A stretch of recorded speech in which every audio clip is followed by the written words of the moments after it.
just receive. 'Cause what he's pouring out is nothing you've ever seen. You've ever seen. So hello peace, hello joy, hello love, hello strength, hello hope. It's a new rise. Hello peace, hello joy, hello love, hello strength, hello hope. It's a new horizon. If you're ready for a break.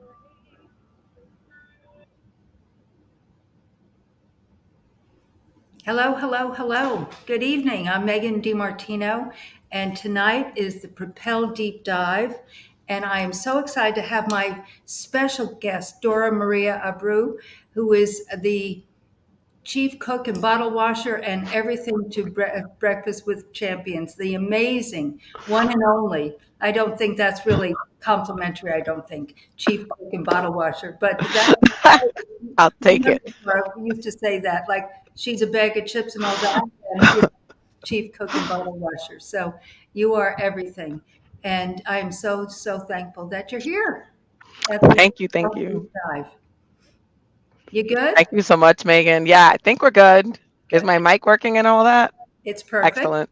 Awesome. Mhm. Thanks. And thanks for having me. This is really, really, I love that opening song. It's very calming. Definitely calming as well. So, Well, I heard that, Dora, about 2 months ago. I was speaking at a conference in Little Rock, Arkansas, the same weekend that Christina did her event, and that's why I wasn't there. But they opened the conference with that song, and it beautiful. just so resonated with me about the fruits of the Holy Spirit: peace, Yeah. joy, love, hope, and strength. And I said, wow, what a great song. And essentially, that's what I'm trying to convey with the Propel Deep Dive. It's part of the Propel Your Business and Life Activation Program, of course, working with the 5 C's: clarity, courage, confidence, commitment, and compassion. But I decided early in the year to break those down and come on every Thursday night. So I started in February and I did what I called the month of love, but it was just me and I was speaking to each C.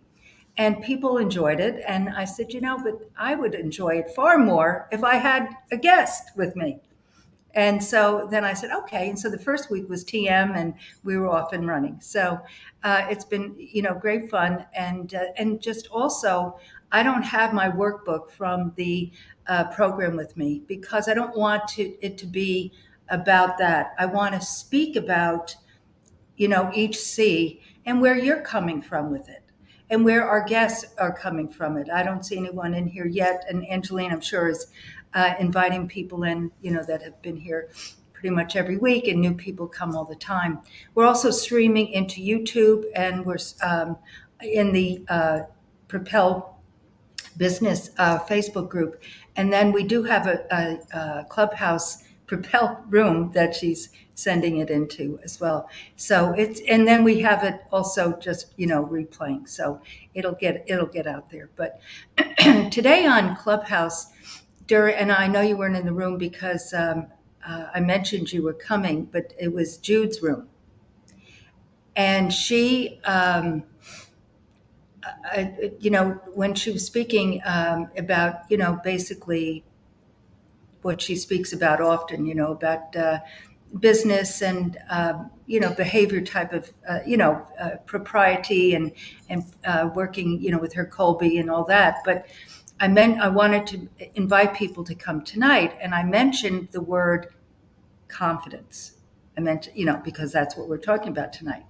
Well, she got all over that, in that she was talking about how she works with C-suite executives and how often these C-suite executives share with her, after working with her, thank you, that helped with my confidence. She said, I hear it all the time, where you would perceive that confidence preceded them, and that it's really a challenge for many people, with for so many reasons. But that's why, to me, and we did this last week, courage, because that courage goes to me.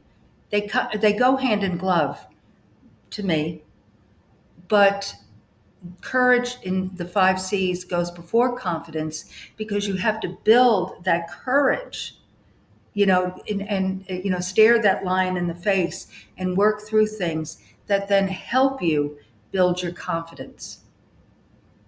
So what, just share what, that the word confidence though means to you. Okay, well, confidence to me is definitely like one, getting on stages, being on this stage, being able to speak without second guessing yourself and not stuttering or having that fear that overwhelms a lot of speakers. And I didn't speak up a lot because when I grew up learning another language first. So I learned Spanish first before I learned English, because no one was really fluent in my house. And even though I was born and raised, I'm a New York City girl, like I just was literally battling two cultures, two languages. And so when I went to school, I wasn't really a conforming person. Like I was like, well, that's not what they do in my house. So, you stay the course. And I just learned to be quiet. I learned to be invisible. I learned to blend in so not to attract attention. Because when I didn't know a word in English, I would just put an O at the end of the Spanish word and magically, voila, an English word. And then I did the same for Spanish. So I was an equal opportunity maker upper of words. And after a while, like they was like, that's not a word. And I'm like, oh, okay. And I talk pretty fast. So I'm like, for them to catch it, I was just like, okay, I'm just gonna be quiet. So I learned to be quiet, Megan. I didn't raise my hand in class. I was very fearful. I was very like, and that's confidence. Like confidence, it's a muscle you build.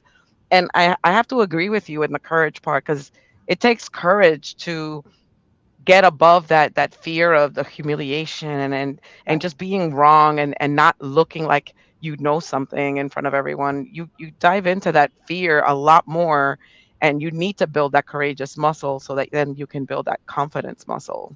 And in that space, I've done it even in my work life. My work life is I've worked a lot in male, well, not a lot, it's been my whole career like in male dominated fields. And to always be challenged that you know something, and it's like, no, I deserve to have a seat at this table. And then Mhm. you learn to be defensive, and then you start learning fear again. So it was almost like I was afraid to go into the office. I'm like, oh, here comes another meeting, I'm going to get grilled. I'm like, all the things. And you start listening to that voice. No, you can't, what are you doing here, da da da da da. And then the other voice is saying, no, you deserve a seat at this table, fight for your seat. And it's like that inner battle that wears that confidence down. So you go back to courage and you start building the courage up again. Yeah. So I've seen my life where I've done the ins and outs of that. How did you, yeah, and I'm listening to you, and it's the quintessence of that, like you said, that battle, but you Mhm. can't, you just don't go from clarity, like, oh, I want to start a business. Oh, goody. Oh, let's start a business. Oh, yes. And then have that confidence to do it, right? I mean, you Yeah. just don't go from one to the other. And probably the courage and confidence come even before the start, Yeah. I mean, they really are hand in glove working together. But sharing what you shared a bit ago about as a small gal, growing up in New York in a multicultural city, and parents speaking most, I guess, all the time at home, yes, Yes. Spanish. Um, so, how did you, Dora? How did you go from obviously you were a very good student, and obviously you, like you just said, you towed the line, you did things right, so to speak. You didn't ruffle feathers. You were a good person. Mhm. Listen, where'd we go? Oh, there we are. But how did you, in staying on some level of the lines of courage and confidence, how did you get the chutzpah, a New York word there, Yiddish word? I said multicultural, right? Where did you get that confidence, and from a courage but a confidence place, And where did you go to college? Where did you start your college years? So I started college over in Stony Brook, and that was a battle in itself. My father did not want me to go to school, like traveling into the city or going away to college. So he wanted me literally to go to school like down the block, I guess, from his house. But at the end of the day, they ended up moving back to the Dominican Republic for a spell, and then they moved to Florida. But in the middle of all that, like they wanted me to tag along. Like in our culture, unless you're married, you don't leave your house. So Mm. he was just like, "Where are you going? You're not married." And it was just like, "Well, I'm gonna go to school. I'm gonna stay here." And Wow. so that became a whole family battle. And to see, like, especially my father's oldest brother fight for me, I started to develop that muscle of like, you know what, he fought for me. I can't let that go to it can't be in vain, his efforts, like to get me Mhm. to do what I wanted to do and to help me. I had to like make sure that I stepped up there. And then when I started high school and college, we were always a very philanthropic family. Like we went to church, we gave with UNICEF, like we were always giving in the community. And for me, I got really deep in that space, like always giving back, always involved in anything philanthropic on campus, like doing all the things.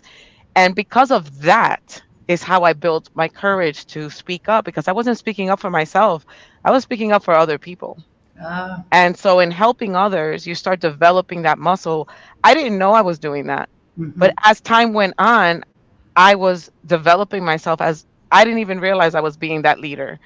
People would turn around, they were like, you should really do this because you're amazing. You just everyone just gravitates towards your energy, and like Mhm. no one says no to you. Like every time we have an effort or initiative, like it just happens. People come because you're driving it. And I also speak very passionately when I really believe in something. So I'm Yeah. like, oh my goodness, we have to help these people. And we had a fire on campus, and these students in their suite lost everything. It was a freak fire. They were cooking with those little teeny weeny stove, and the spark ended up catching on a curtain. And then the student freaked out and left the suite. And I'm just like, yeah, that's why the whole suite caught fire, because they could have doused it right there. But you can't second guess that. Like I've had experience with fire as a kid. Like we were in a fire, so we knew how to get out of it and douse the fire. But people, you panic first. You don't really think logically when something like that happens. You see fire, you just bolt. So the suite lost everything. So we were like fundraising for those students. And again, when you're doing something for someone else, you start developing skills that you don't even know you're developing, because you're doing it because you really care about this other person. You really want them to really bounce back. I mean, these students lost everything, their books, their clothes, like everything's Wow. gone. So anyway, in campus, it really just shaped me. Mhm. And I always led with that. I always led with, okay, how is everybody doing? How's everyone dealing with everything this week? How's everything happening? How's school going? How are the exams going? Like, mental check first. Let's see how everyone's heart is. Let's see where their mind is. Okay, now we can get back to business. Let's go through the agenda. Let's move forward. So it helped me to really develop that confidence in, like, just connecting with people. Yes, yes, I can see it. And so with that, I'm thinking like the folks went back to Dominican Republic. So you lived on campus then? They left me at my cousin's house. And Okay. after a semester of like juggling all the things, because I was taking care of my brothers who were in high school, a cousin of mine that was in college with me, because it's because of him that my uncle fought for me to go there. And I'm driving back and forth, doing all the things, getting up at the crack of dawn to cook breakfast, lunch, and dinner for them. And it was just like, you know what? I'm moving on campus. And that became another like family Yeah, ordeal, because how yes. dare you move on your own? You're not married. You leave this house when you're married. And it was just like, oh, okay. But in the meantime, I'm gonna move on campus, because even though we were living out in Long Island, it was so far from Stony Brook. Oh, So every yeah. time there was a snowstorm or something, it would take me 2 or 3 hours just to get there, and then another 2 or 3 hours to get back. And I'm like, this is insane. Crazy people do this. I can't keep doing this. And then I kept getting stranded in the middle of the highway. There's no Right, street right. signs. There was no, back in those days, there wasn't even like a lot of phones out there, or No. signal for that matter. You're in the middle of nowhere, and you finally find like back then we had payphones. So like, payphone. And then you call, and my brother's like yelling at me, like, where are you? I'm like, I don't know. I'm in the middle of nowhere. What does the sign say? Look at the sign. And I'm like, it says one way. So it was just like those types of conversations. And I was like, that's it. I'm moving on campus. And then what that became another, every time I called my parents, it was just like, so when are you going to go and move out of campus? Because that is not what you're supposed to be doing. And like, I don't even know what they thought I was doing on campus. I'm like the biggest nerd on campus, and you think I'm doing something Right. nefarious or something. So it got comical after a while. So, But one but thing I yeah, do want to share with our guests is that, I grew up on Long Island, and, I lived in my young years, I lived in Nassau County, Freeport, and then over okay, in Glen Head, Glen Cove area. And then years later, when I went back to Long Island to work with my family's business, which was in Shirley, near Patchogue. yeah, I'm going to tie this together for you folks. I'm just filling this in with Adora. But what people don't understand is Long Island is long, long, long.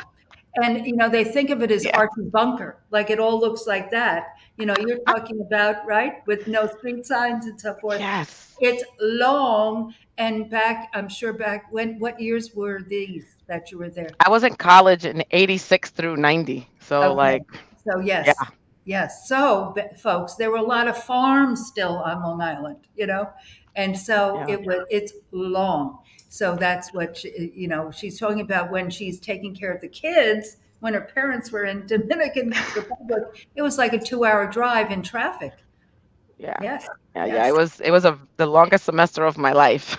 Wow, But wow. you make it happen, and then you start changing things up for yourself and making decisions, and then I literally had to tell my dad, I'm like, I don't know what you think I'm doing, but Yeah, this right. is what I'm getting this done. And he didn't pay for college for me, so that was another Wow. angle for me to say, well, you're not paying, I'm paying, so I can Mhm. do what I think is best. So and we took it from there. But it's yeah, But I folks, don't, I you just know, want to, impress upon people this story is if you think about everything that Dora has just shared, these are the experiences that have built her courage and then her confidence because she yeah, lived through really lived through. I mean, she spoke about dorm fires, taking care of the gang in the suite.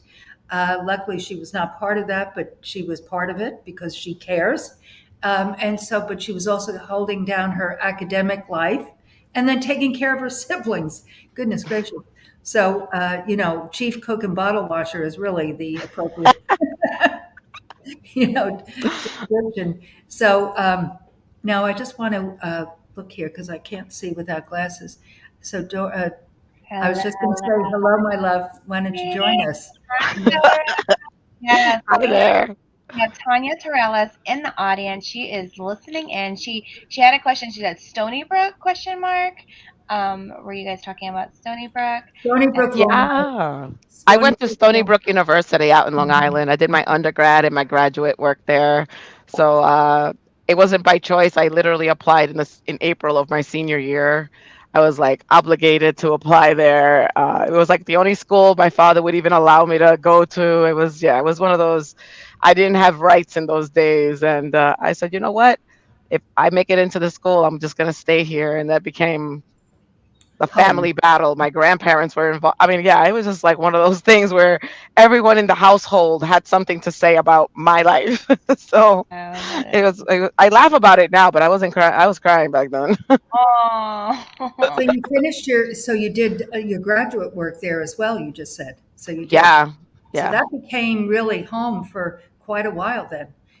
No, And then, I developed a really strong community because people still know me there, and it's very interesting how just that helped me to develop as a person. But I also went. My father forced me because it wasn't like I wanted to go there. I grew up in the movie Fame came out, and I wanted to go to that high school because they had fun. And I was like, I want to have that kind of fun. So I'm going there. And I was forced to go to an old girl Catholic school. And so for me, it was like I was devastated.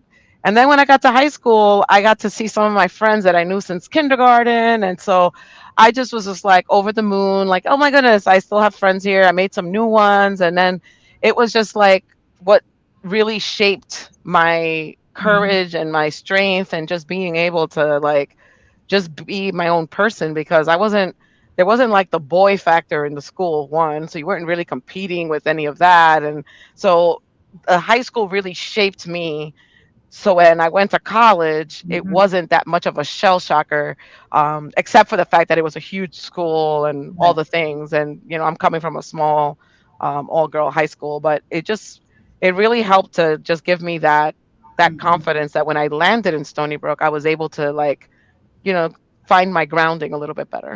Mhm. Stony Brook is part of the New York State Yeah, college SUNY. system, Hmm. yeah, the Hmm. SUNY. So it's a great school and very, very, very well known.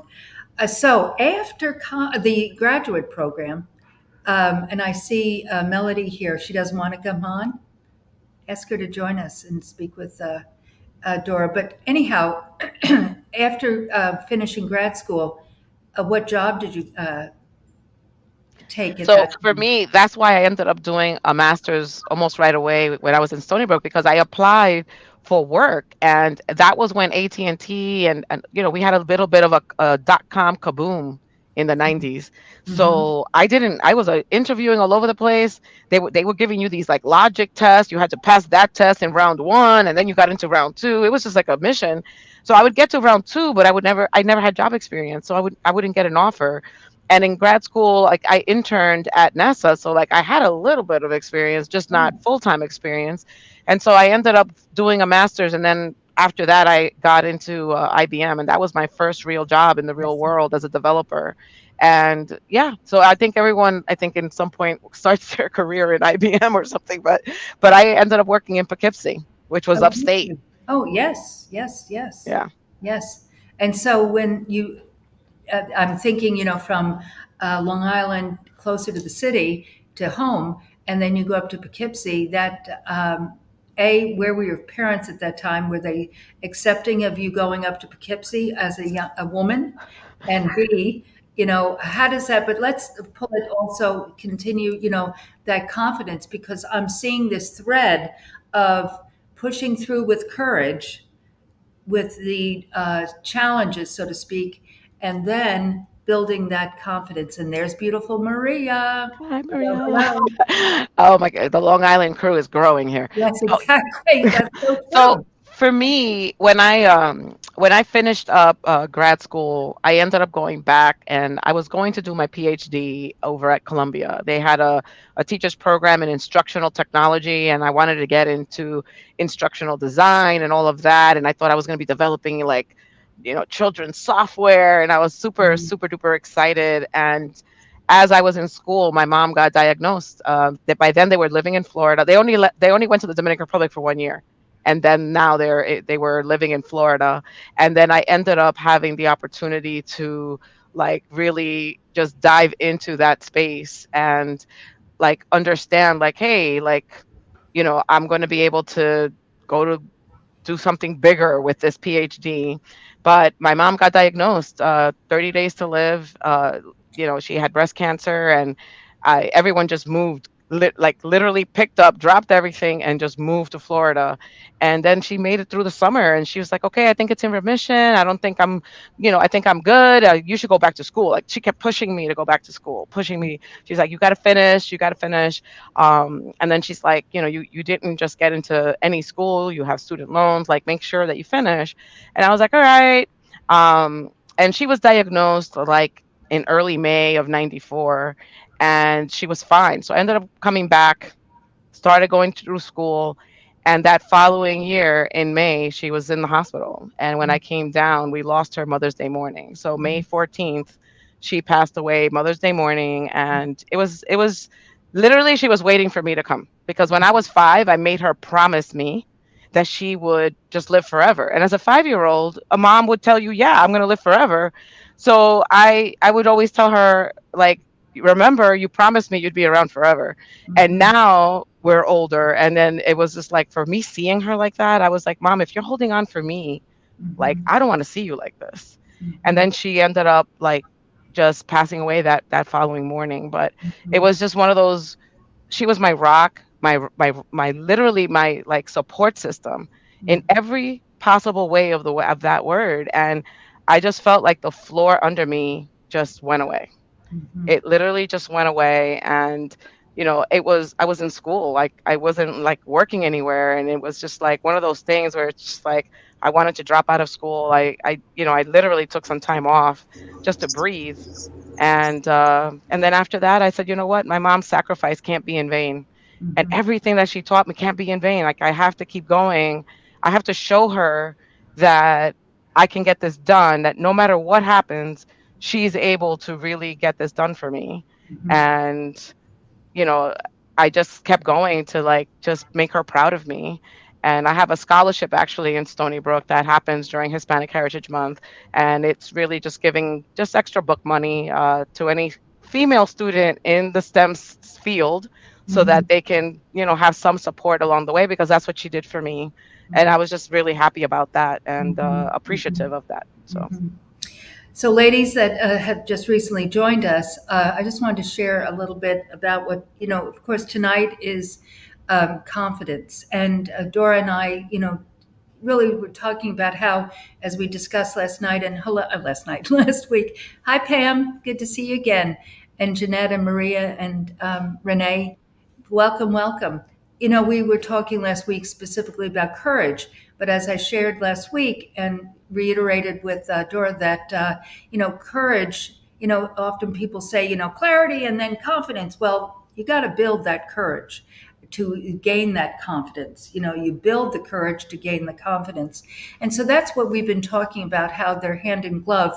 And that Dora was sharing about going to the university out in New York University in Stony Brook, and but her parents didn't want her to, and that's a whole cultural thing. But they went back to Dominican Republic for a bit, and then came back. But again, she was building her academic life there. But always, as we know, Dora Maria Clubhouse, that support person, and that person that is there for everyone, but um, that heart, like her children's book that she wrote, meaning is she's always been with that fiber of giving back and helping others, but specifically kids. That's she was speaking about her undergraduate work, which she was thinking of that she was going to go into STEM years and years ago prior to. And so what you came in hearing was when she had tremendous adversity with her mother's illness, but then pulling herself up from the bootstraps there and saying no, no, no. So that, but building that courage and then helping to flower that confidence. And then, or also the other thing you said, Dora, that um, early on as a young person speaking Spanish, and there's so many similarities, Miss Maria Lind, with her story, but speaking Spanish at home, and then going out to school and with kids speaking English and not really knowing English and making up words with adding a vowel at the end, but you know but being an Italian, I mean, that's kind of what we do anyway. So, but anyhow, but just technically what I'm sharing is that courage and then that confidence. But I also shared earlier, guys, that I went into Jude's room this probably around 11 o'clock Eastern. And she was talking, about her Colby and building her, people's careers and so forth. But then I wanted to mention that Dora Maria was going to be with us tonight on the Propel Deep Dive. So I shared something. I have no idea what I said. But what I did say was that tonight was on confidence. And I reiterated about the 5 C's and the Propel, your business and life activation program, and that it's based on the 5 C's and mentioned them. But tonight is confidence. So that's a long story to get to that she said, Miss Jude shared how in training and working with C-suite executives, how so many of them have no confidence. And she said, Megan, it's amazing. That's great that you're focusing on this and tying. And she said, having courage before confidence, because they. And her point was, Dora, that they did well in school, got a big fancy Dan job, but didn't really go through the struggles that you went through, that built that courage, that gained that confidence. And she was saying how they would say, "Well, thank you so much, Jude, for helping me build my confidence." And she said, "Oh, no, no, I didn't help you at all. I'm just shining a light to the fact that you really do know what you're doing, but you've got to gain that courage to understand that you have confidence. So you really do have confidence."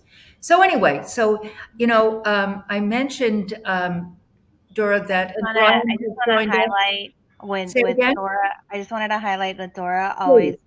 promoting the kids and sharing confidence in them. She has this "You Are Beautiful" book that I'm holding right here. And it really, I love reading it to my youngest, even my eldest, because I do this mirror work with them about affirmations. And when she was talking about being bilingual, and it really helps saying "You are kind," "Tú eres amable," "I am kind," "Yo soy amable." It's so cool to have that to start them young and instill that confidence in them, so that they can grow into a confident person.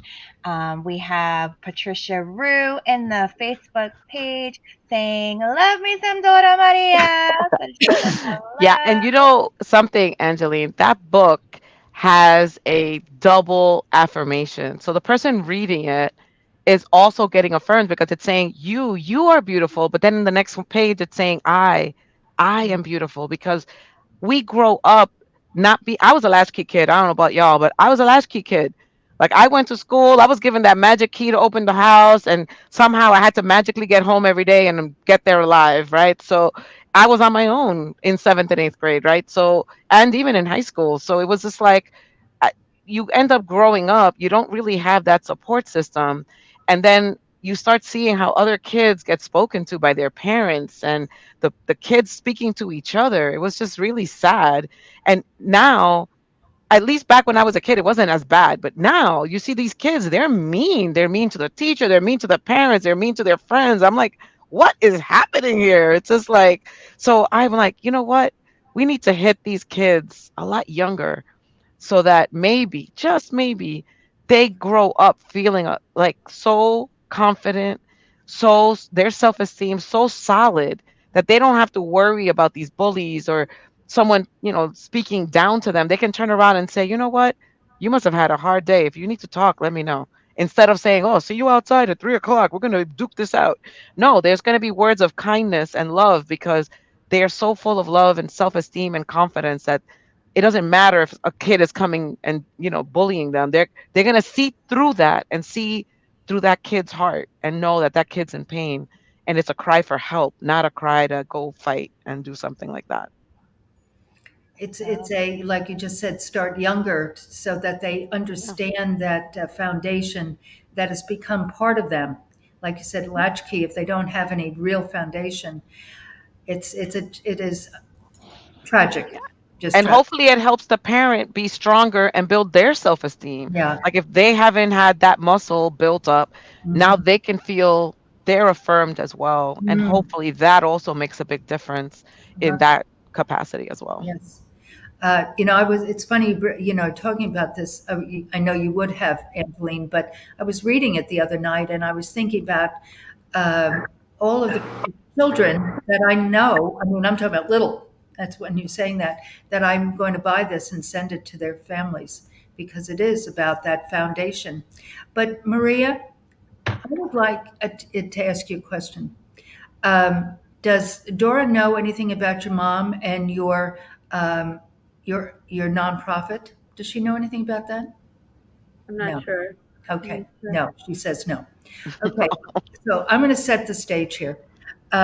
What you shared, Dora Maria, is there's so many parallels with your stories. Um, Maria is Italian. You're, Spanish, and but her mother was her rock, and her mother passed away. And so, why don't you take it from there, Maria, and share what you've put together, following in for your mother's memory? Because you both live near each other, for God's sakes. Hello. So please take it away. trying. I'm working through it. um, I mean, I could tell the story, but it's not my story to tell. You know. I know, but I've been fighting back the tears since I walked in and heard her talking about it. Mm-hmm, mm-hmm. So let me. Okay, you collect yourself and Help me out. Thank yes. you. Okay. Well, first off, I think I'm looking at the stage here and the screen, and we all have um, families, and we all have challenges, like you shared. I mean, my gosh, the ins and outs, but the deep, deep, deep is the root of love. Deep, deep, deep is the root of love, and um, regardless of what happens in life, it's that memory, it's that holding dear that person. And it is really that foundation. And I personally think that what resonates us all on Breakfast with Champions is that fiber and thread of love, that family, that sense of family. And our dear friend Glenn, who's brilliant in his articulation and writing and communicating, brilliant. Um, is that glue, but he's like our brother. I mean, he could be my son, but that's another story. But the thing is that it's that fiber of love. I see everyone's head shaking, yes. And so that's what I love about doing things like this is because we are on not just Breakfast with Champions, but even with the conference. We got to know each other a little bit better, but still, there's 70 people. You're not going to sit around and go deep dive. And so, I put this program together. I put it together 2 years ago after I sold part of my business, and COVID was on, and entertaining myself. But it's incumbent upon me, I feel, to break it down into small, manageable parts and help others. And the more I'm doing this, like as Angeline calls it, Dora, I've taken my lampshade off of my life. And the more I do this, I recognize that it's that connection, that centrifugal force to us all. So I met Maria Lind. And I'm sure, before I say this, I'm sure you've had this experience many times, Dora, that people come up to you and say, "Oh, Megan," or "Oh, Dora, what you said in the room of Babadoo Badoo," and you're like, "Oh, really? Did I say that?" You have no memory of that. But it's as that quote says, it's not what you say, it's how you make people feel. And that's what you've been doing since you were a little girl. So I went to Kentucky to Glenn's 1,000th, but I couldn't stay more than Friday because I had commitment to a nonprofit that I'm on the board, and I had to leave Friday night. But I was there Thursday, and I went to the Rise and Grind gang, had a dinner, and I was in this restaurant. And Maria and other folks like Maria came in who had not been a Rise and Grinder all those years, but had heard we were at XYZ restaurant. So she came in and she came up to me and she said, I want to introduce myself. I'm so and so, Maria Lind, and I just want to let you know that you made such a difference in my life when you said, joy. I choose joy. Well, technically, that's Danelle Delgado, with her book. But I mean, again, why did I choose that opening song, Dora?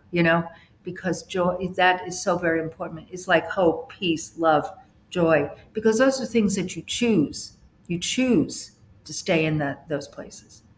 So, but that's how I first met Maria. And so, we talked that evening, but then, of course, I didn't see her much the next day because then I left. Wait, can I interrupt you? Yeah, okay. I just said I'd take it on until you could. So I just want to go back to that. Megan's words were, exactly, lean on the joy. Okay. And so, because my mother was a worrier, she called 20 times a day. If we didn't pick up, she'd call 25 times a day.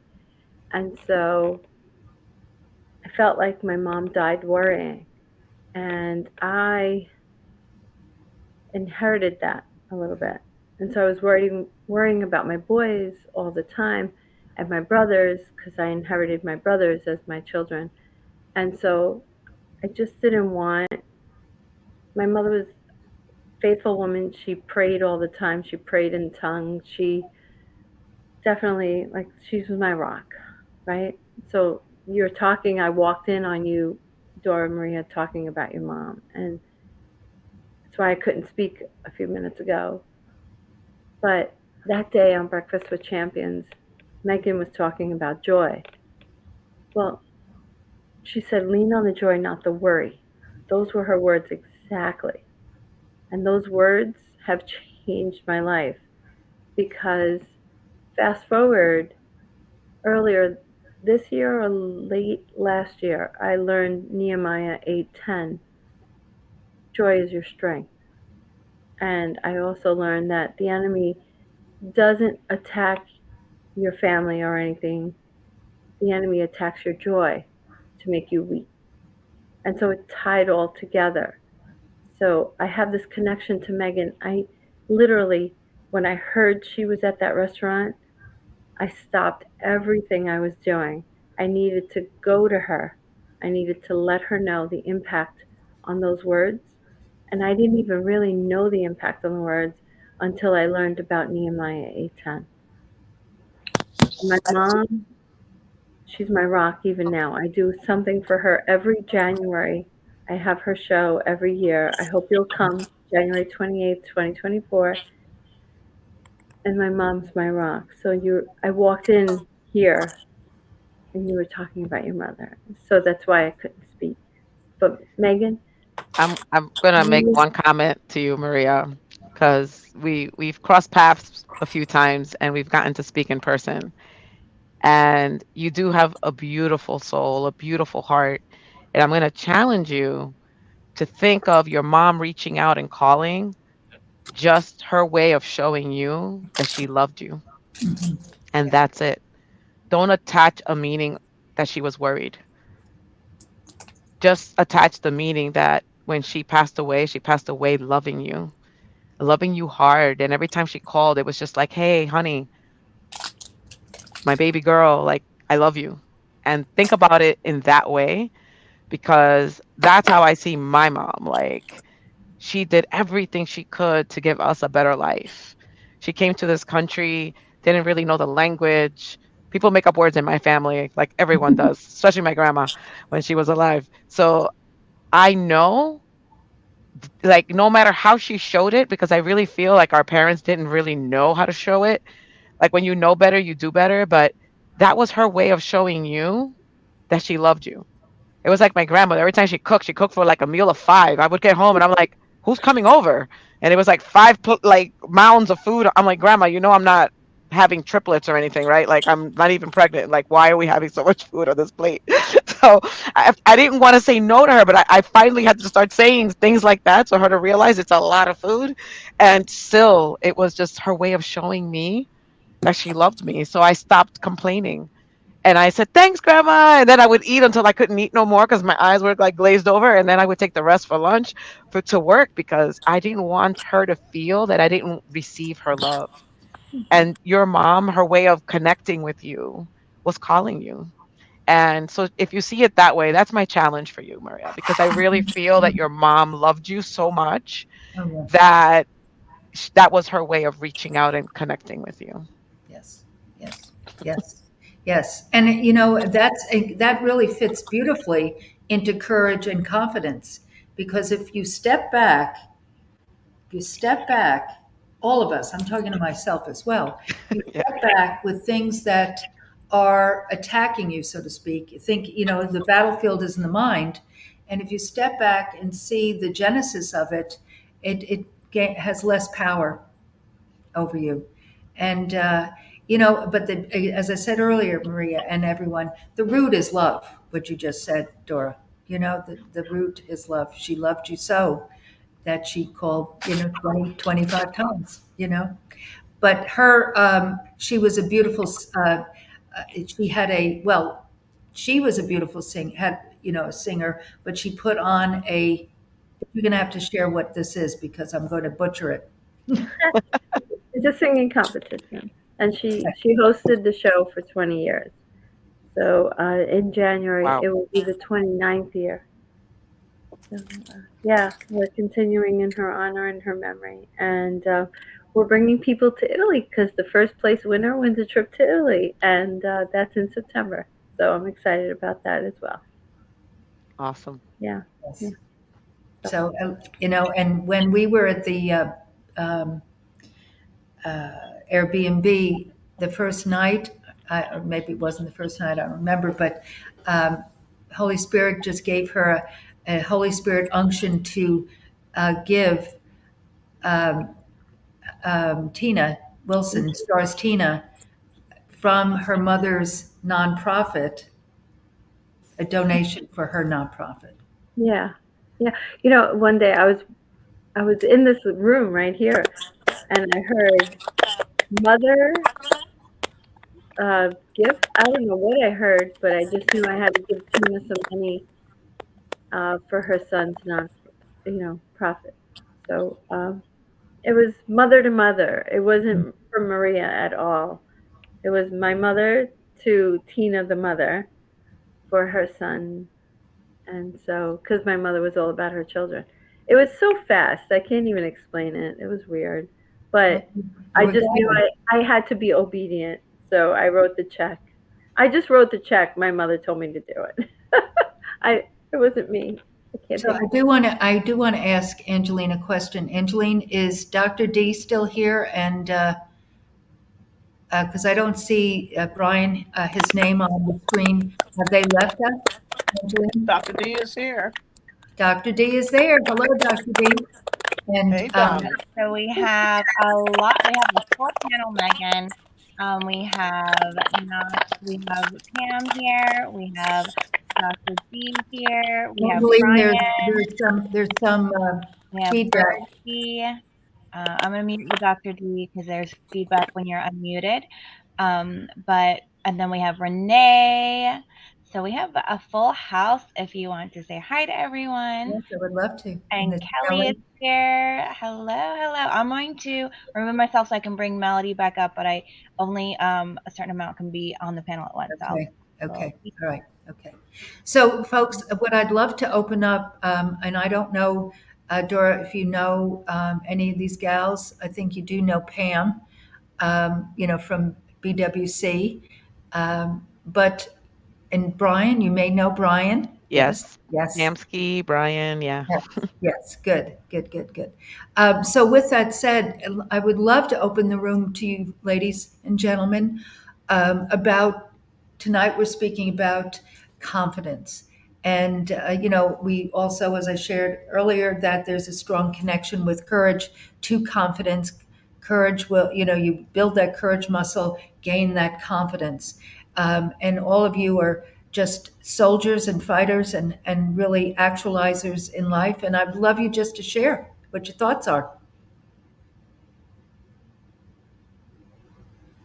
Well, hi.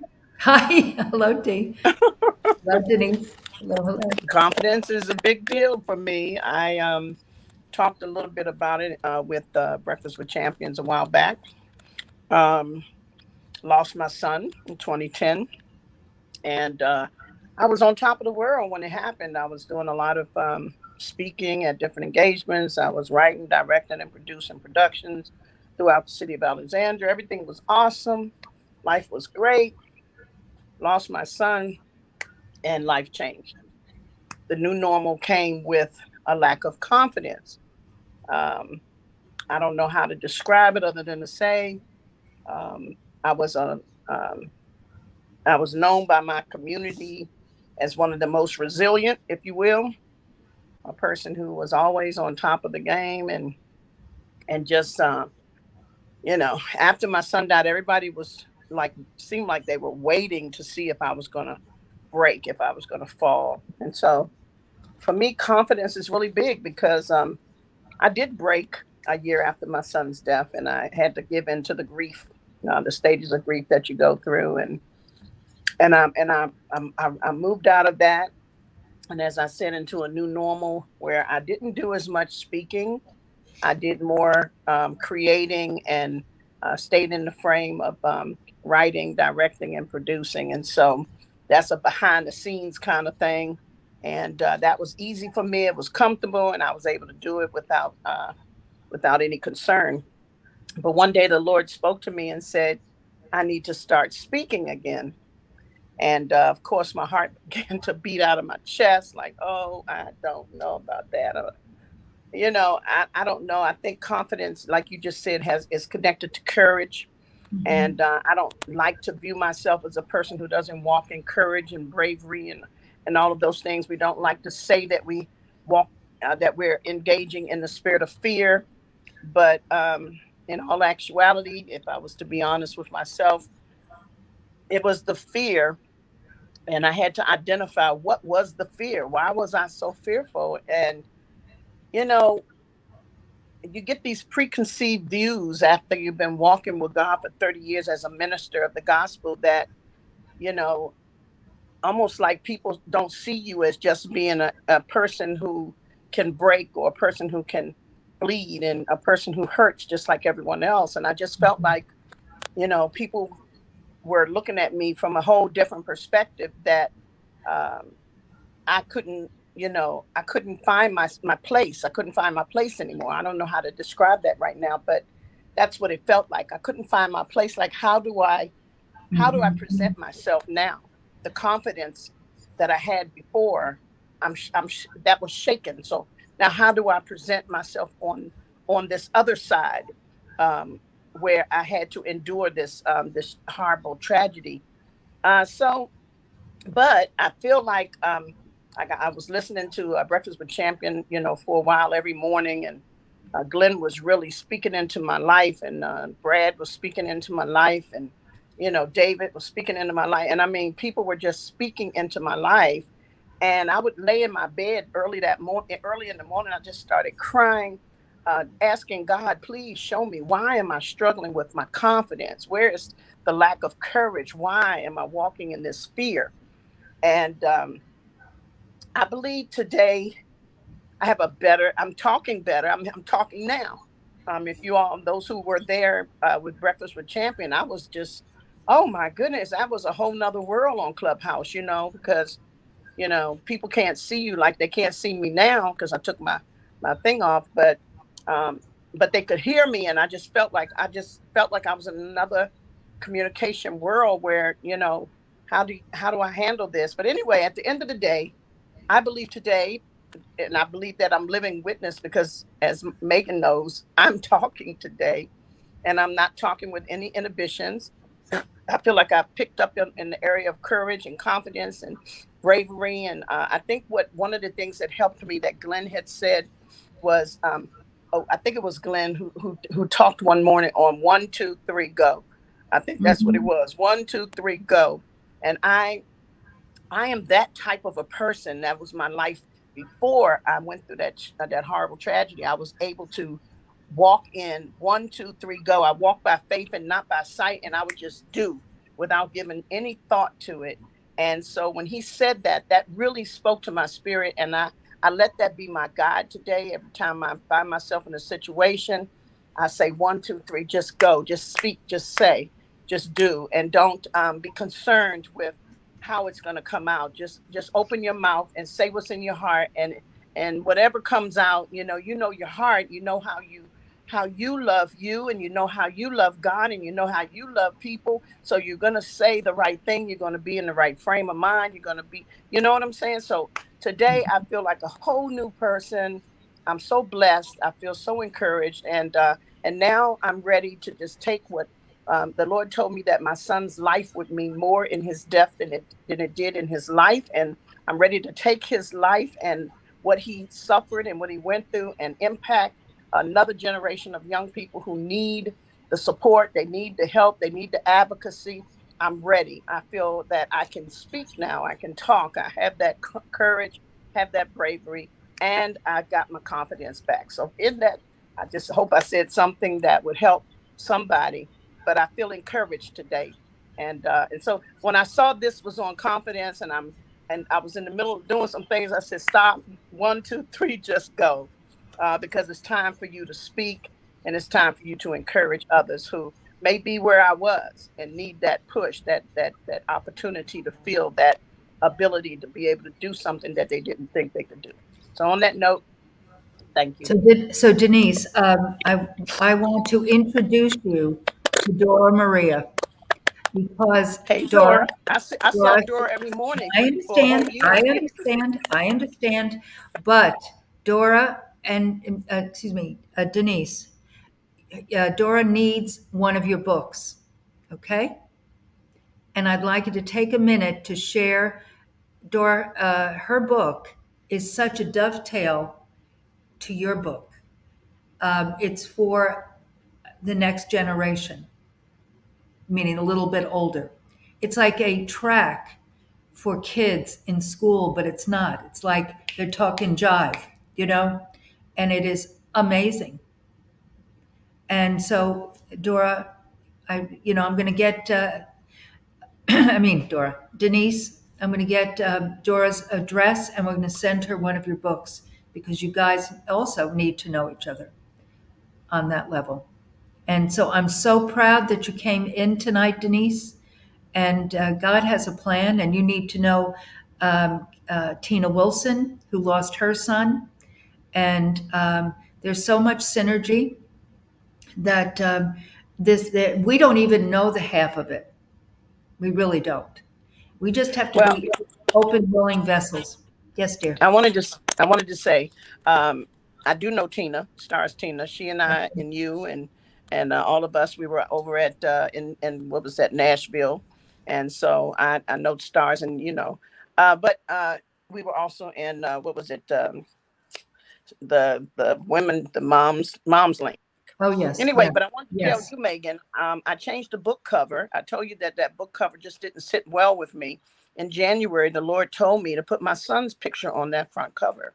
So now the cover has been refurbished, and it's now my son at 15 years old. So I feel so good about it.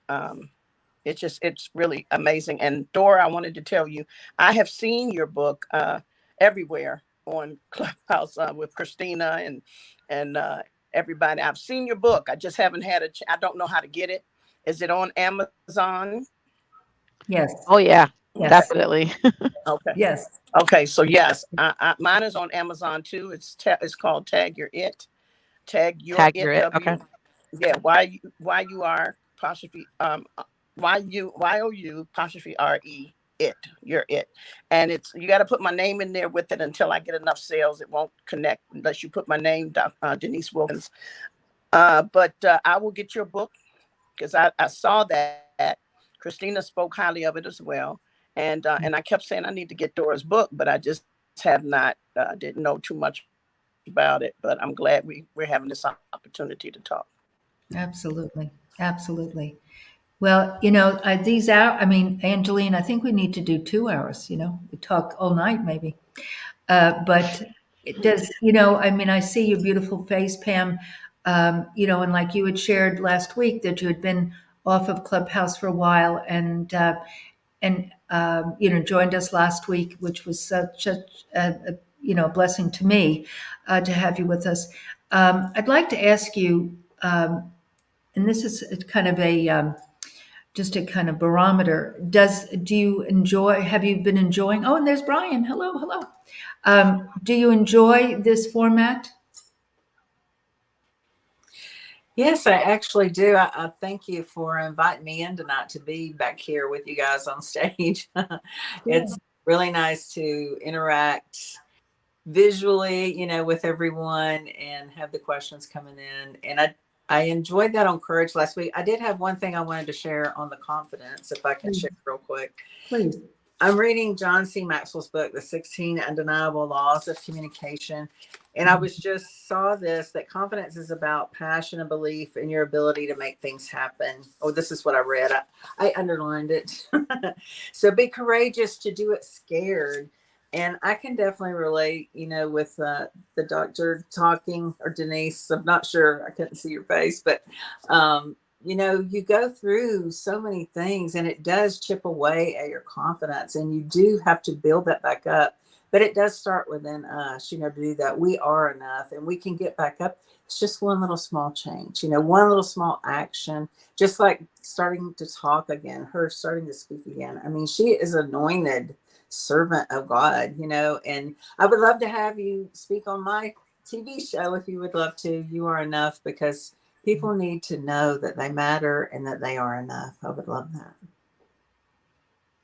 Absolutely. You will, right, Denise? Yes. Yes. Anyway, but we can connect everyone together. Yeah. Okay. Thank you. And when is your show, Pam? It's going to be on Tuesdays starting in May. And I am pre-recording. I might do some live, but it's at 5 a.m. in the morning, Eastern Standard Time, on the E360 network TV. Okay, wonderful. Congratulations. Yeah, thank you. Congratulations. And Brian, welcome again tonight. And Dora, Brian, and Brian shared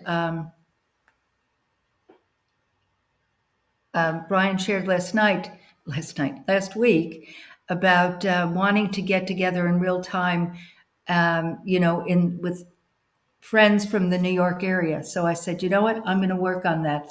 And so we'll have a meet and greet of some level. Would you like to put that together with me and Maria?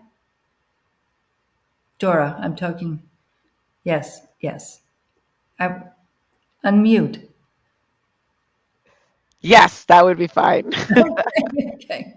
Yeah, I think that we need to. I mean, I don't live in New York anymore, but I would love to come this summer. Well, I'm coming to your book program in August 5th. Is that what it is, Maria?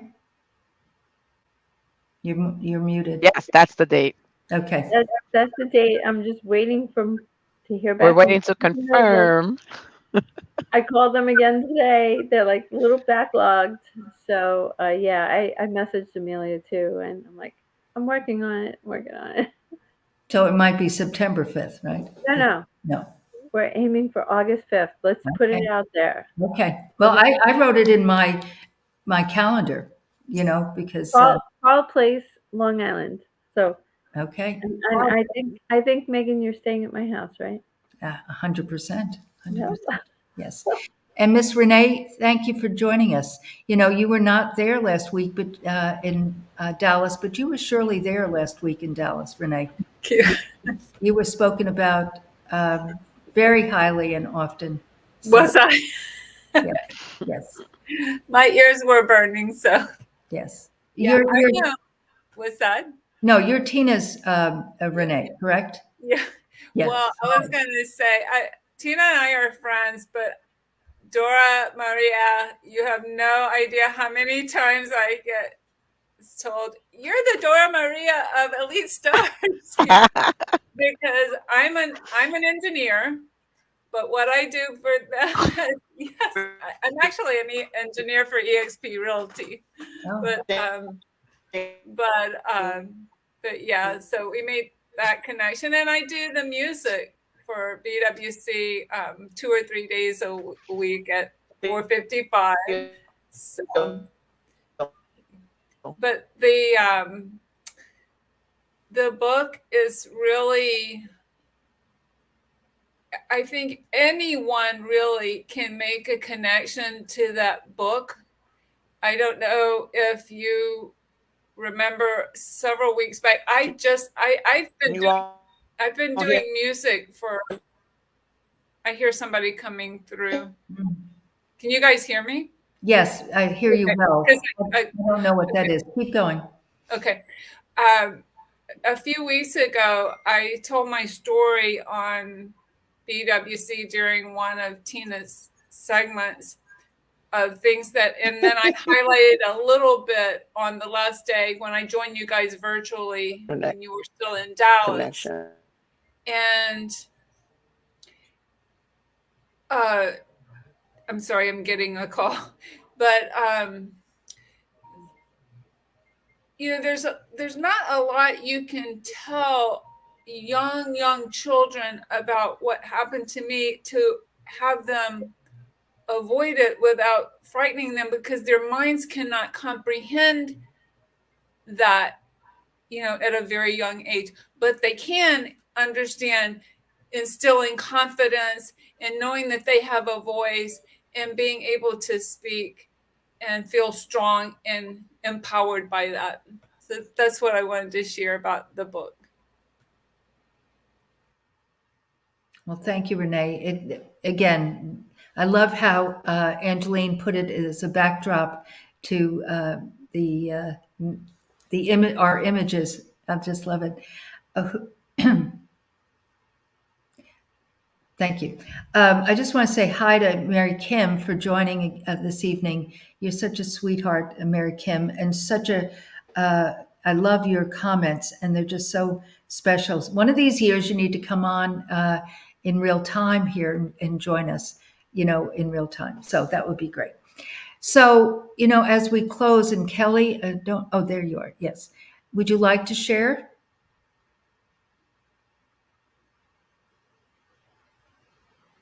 You're muted.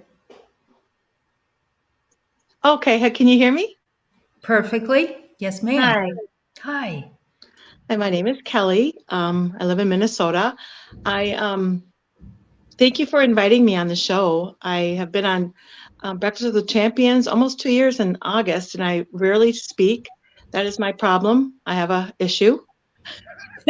I have a hard time just articulating, I think, on the app, and I don't know why. I'm getting ready for work. I get up at 4.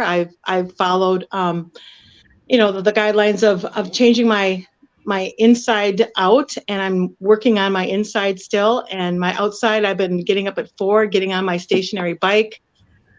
I ride 5 miles, and then I turn on BWC, listen to Glenn, and I read my Bible, and I do my meditation, and I have this routine, but I just can't seem to articulate the changes that I've been experiencing in this world. So I know I have to do that. And I appreciate Dr. D was talking about just being able to speak and just let it flow. And I have that problem that I just feel like I'm not going to sound intelligent enough or be able to say the right words that I want to say. I've had this problem all my life. And yet there's times where I have to be improvising with people, and I entertain people, and I can do it. I can make people laugh like crazy. But when it comes to being serious and talking out of a character format, I just kind of freeze. And so I have struggled that since I can remember. And I have granddaughters now, and I really want to get DoraMaria's book. I have a 13-year-old, an 11-year-old, and a 7-year-old. So I'm not sure if those ages are the good ages to be reading that book. But they lack confidence, and there's a lot of family dynamics in my world, and I don't want to need to go into that, but I have an array of things that I really am working on. I want to write a book. I'm currently trying to do that. It's called Truth Is. I've been through a lot of hardships and a lot of surgeries in the last 3 years, so I have come a long way. I wasn't even able to walk for a period of time, so I am now in a place where I can't even believe what I'm capable of doing. So, I mean, I'm 64. I'm not young. I'm still trying to strive for all the dreams that I've had all my life. And I know it's never too late. And that's why I keep listening every morning, because I want to build my courage, and I want to be strong and courageous. And I have a lot to give the world. And I adore my family. Sorry. No. Well, I just want to say you have courage and confidence to come in this evening. I appreciate you receiving our invitation, but to come up on this screen and speak, that takes courage. and you're building your confidence. So I would love to invite you to join us every Thursday night. And, Sure. this platform is for everyone. And also, Dora keeps changing my times, but that's okay. That's okay. I just follow instructions. But I think I have a Tuesday at 10:30, and you're welcome to speak anytime, Kelly. And just share. Because my platform is really about propelling your life, but also about it's never too early or too late to create the life of your dreams. And it's never So too happy you're here, Kelly. I don't want to Thank you. interrupt I today. do know that. I didn't mean Patricia to get emotional, Brew. but I've been my family has meant the world to me, and I'm a single mom. I have 3 daughters and I have 8 grandkids. So that's what my why is. So as long as I keep that focus, I will be fine, and I will get to where I need to be. I will. I love And it. And I And that thank you for your Patricia has support. offered to talk to you. She says, Kelly, we all have that fear. Let's talk. She is on Instagram. Her handle is trisha.talk. So she'd like to connect with you, Kelly. And then Mary Kim also commented, yes, all that. And Kelly, age means nothing. As long as you're breathing, you still have the opportunity to do all the things. So you have the support of this whole entire community. Thank you for being here. I just wanted to share those comments. And Patricia said, Kelly, we're all very so similar. So thank I you. just want to say that as a former math teacher of adolescent students, I do believe that uh, that age group, Kelly, is the best age group to let them know that they are beautiful. So, yeah, it's age appropriate for all 3 of those ages that you mentioned, because that is a very confusing time, especially early teenagers. When I was teaching 7th and 8th graders, and I did that for 13 years, I can tell you that the insecurity level is high, the self doubt level is high. I can also tell you that they weren't sure if their reaction to inappropriate things was correct. Um, Although it was correct, they weren't really sure that it was. So they need to know that they are beautiful, they are valid, they are seen, they are heard. So Dora Maria's book at early adolescent age is super important. And I will scream that on the rooftops all day long. And Kelly, just so you know, that book, I am donating it to orphanages. I'm donating it to foster homes. I'm donating it to senior centers because a lot of us, even as adults or even as grandparents or, great aunts, uncles, even if you don't have children, the message in that book is to strengthen you and your heart and your soul inside so that you can have that confidence to look at yourself in the mirror and say, I love you, like you're amazing. And a lot of our seniors don't even feel that. Someone told me that, and I was like, "You're giving it to a senior?" And they were like, "Yeah, this affirms everyone. It's not just the children." And I was like, "Wow." So I literally put that in a message. Like, if you don't have kids, like, please think about giving it to a senior center, orphanage, or a foster home, or a place that has foster kids, because these are the people that don't feel the warmth and the love of the community. Sometimes you have some seniors in senior centers that don't even have family alive anymore. So you get to look at that and kind of look at, wow, that's that's a lot to take in sometimes, but just a little kindness that we can give and show someone else, another human being, it goes a long way. Great. Thank you. Or show it to ourselves, right? Right, Dora? Yeah. Yeah. Well, I feel like I passed that lack of confidence and lack of self-esteem onto my daughters and my granddaughters. I feel like that's something that since I've lacked it, I've passed it on. And one of my granddaughters tried to commit suicide a few weeks ago. So that's one of my concerns of hers, is that I have desperately want to help her. And I think that's where my emotions come in. But her sister is also at risk. So I'm very concerned about kids right now. I think it's across the board, not just my granddaughters that have touched my soul for that, but it's across the board. So it's really becoming more of a high risk for a lot of teens, preteens too. Yeah. So They've gone through COVID. They've gone through COVID. They've gone through these last 3 years without connection, without like if you remember when you were in school, like, oh my goodness, I'm gonna go see my friends. Like you didn't even care you had homework because you're gonna go see your friends, Yeah. and you had that connection, and they didn't have that. And the virtual space, it's okay for a little while, but that doesn't replace that human energy, right? So, and I think a lot of these young people ended up dealing with a little bit of what the adults were feeling, and in their own way have also taken that in. Like they also need that like detox of emotion too, because they've been through it. They've been through it, and I'm sure a lot of it'll be interesting to see what they create to manage emotions and those feelings as a generation, because they got to deal with it so early, so early. Can I respond to that? The Lord spoke to me as I was Well, writing I'll be Tag Your hopping on It, there to order those and books. he's one of the things the Lord said to me is that our youth today are born into darkness because they are the light. They were born into this darkness because they are the light, and we have to help to um, help them to get to that place where they can begin to operate as the light.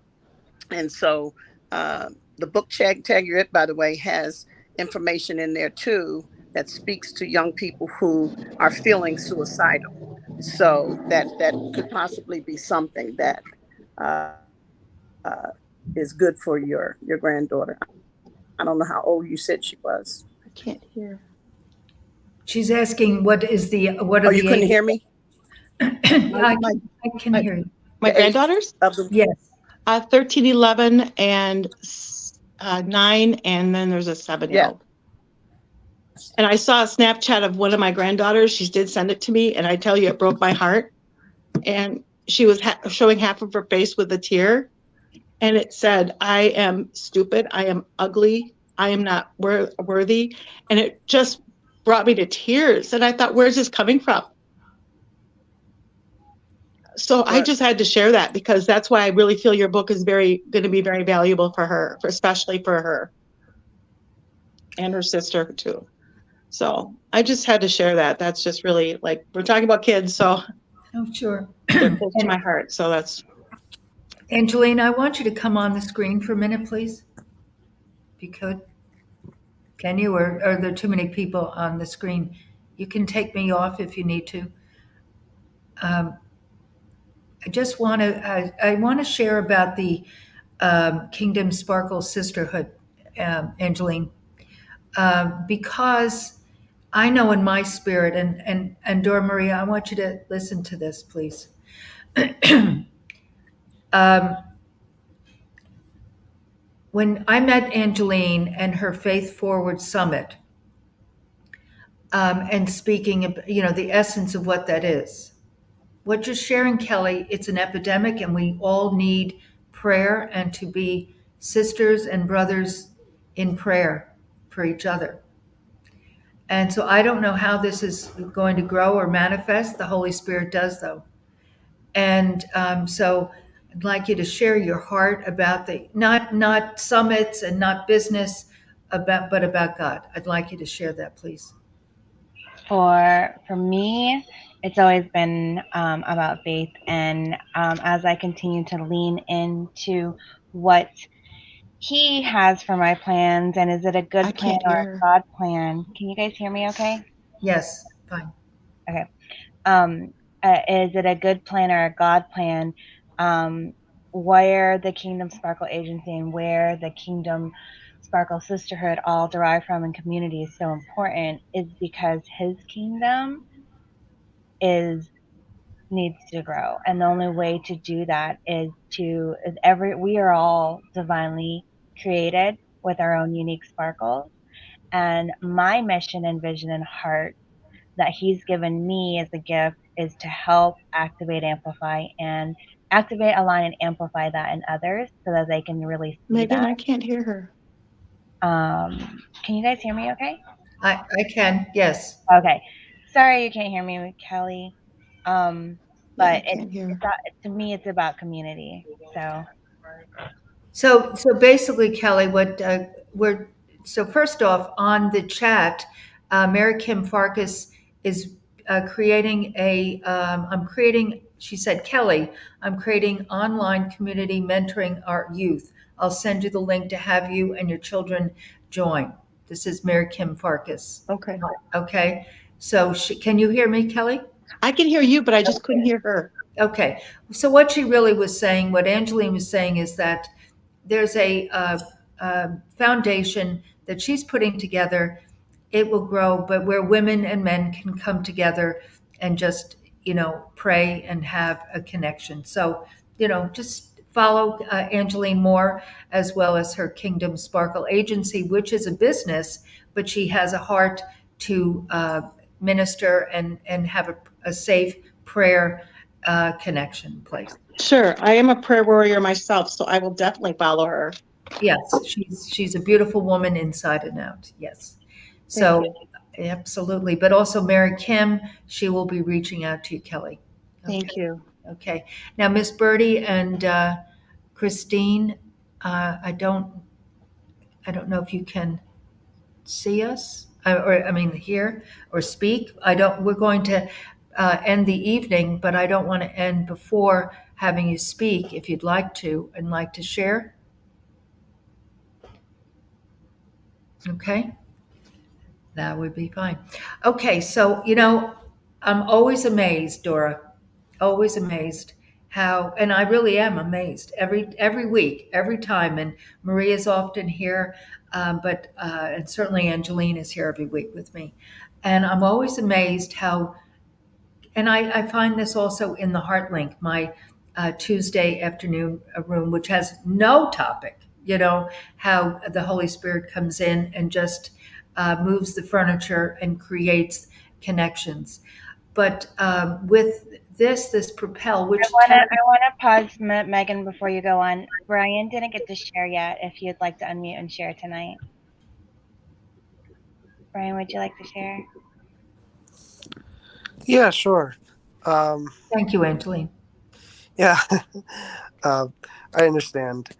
Things can get forgotten, and No, I just felt that when I was talking about New York, you might have wanted to pop in then, but I should have formally invited you to speak.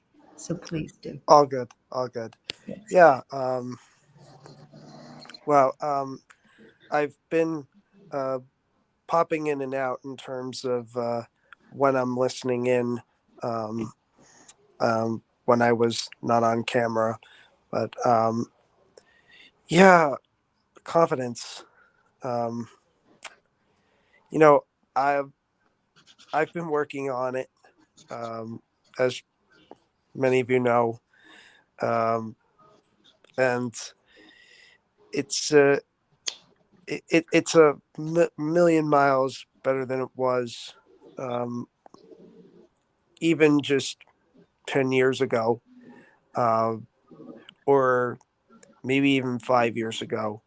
Um, so, because I've only been at networking specifically for like almost 4 years now.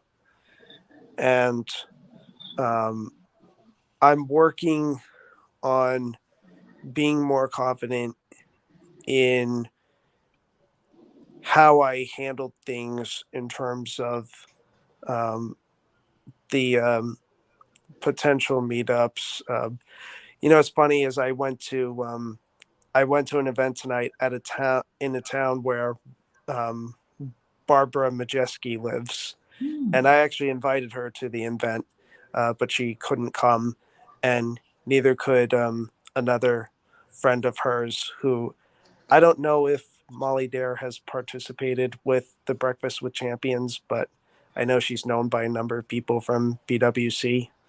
But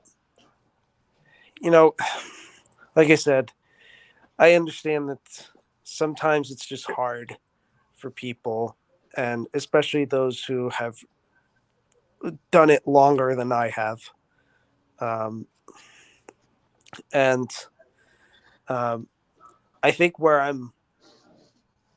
I lack, I don't know if I lack confidence or if I just feel confident that right now, like when I think about what I'm doing in the summer, I don't really think about any potential vacation or staycation with my immediate family. I think about it with you guys and other groups that I've met through all these platforms. And I think that's because, uh, it's not because I'm not confident in my love for everybody or for certain people. It's just because uh, I'm confident in the fact that I don't want to. I don't feel like I could spend so much time around them, if you know what I mean. So I I I lack it in the sense of expressing that um, to them, but I don't lack it in the sense that, like, yeah, I want to think about this stuff. I want to see what I can plan out, um, where I can connect the dots. So um, that's what I that's what's coming to my heart right now. So thank you for listening, and my heart goes out to all of you, um, especially your story, Maria. Um, and yeah, much love to everyone. Well, Brian, let me make this perfectly clear. It took a lot of courage and then confidence to reach out and invite Barbara Majeski to whatever event you went to. You are a rock star, Buster. And so, again, Mary Kim also, that's passed on the chat. Jeannie Schneider is in the room, but Brian, you're amazing, and always showcasing a diagnosis doesn't determine your abilities. What you do make an impact to differently abled community, which plays into my son and his community. Keep showing up your courage and confident by being exactly who you are. I appreciate you. Mary Kim Farkas. Okay? So she said earlier, I'm coming to New York or it could be in Jersey, right? Dora will, and Maria will go to Jersey, whatever. We'll go wherever. So, again, navigating loud airport listening though. That was Jeannie saying navigating loud airports listening though. Well, safe travels wherever you are, my friend. Safe travels. Yes. So I started to say, and thank you, Angeline. She keeps me straight, Dora. She's my Dora, but uh, I just so appreciative of God's grace to give me the opportunity to do this platform and have you guys join us each week. And like these gals are on the Facebook group. Jeannie, I assume that is where she is. Yes, she's in Facebook. So, I do know that it's incumbent upon us in such a time as this that we must connect and stay connected. And it's so important.